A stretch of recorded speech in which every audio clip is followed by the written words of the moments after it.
আয়রা চলো, কেক কাটার জন্য সবাই ওয়েট করতেছে। ঈশান কোথায়? ও আসবে না। ঈশান না আসলে আমি বার্থডে করব না। চলো বাবা, সবাই অনেকক্ষণ ধরে ওয়েট করতে। আয়রা,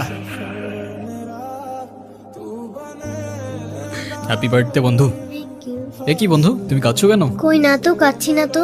এই চলো তো। আস্তে, আমার ওর ব্যথা দোষটা কি অনু? লাগছে। তুমি আমার উপরে জেদ করে ওকে কেন কষ্ট দিচ্ছ? আমার মেয়ে, আমার যা খুশি তাই বলবো, আপনি বলার কি? কেউ না, আমি চলে যাচ্ছি আমি এই শহর ছেড়ে বহু দূরে। এমনিতেও এই শহরে আপন বলতে তেমন কেউ নেই আমার, শুধুমাত্র শেষবারের জন্য আমার ছোট্ট বন্ধুটাকে দেখতে এলাম। তবে যাবার আগে তোমাকেও কিছু কথা বলার ছিল। বলো। বাবা মা থাকতেও তাদের ভালোবাসাটা কখনো পাইনি আমি। ছোটবেলা থেকে একা একা থাকতে শিখে গেছি। আমার মতো যারা আছে না, তারা নিজের কষ্টটা কখনো বলে বুঝাইতে পারে। শুধুমাত্র এইটুকু বলতে চাই যে আমার জীবনের মতো অ্যাটলিস্ট ওর জীবনটা হতে দিও না। আমার উপরে থাকা অভিমানগুলোর জন্য তুমি ওকে কষ্ট দিও না।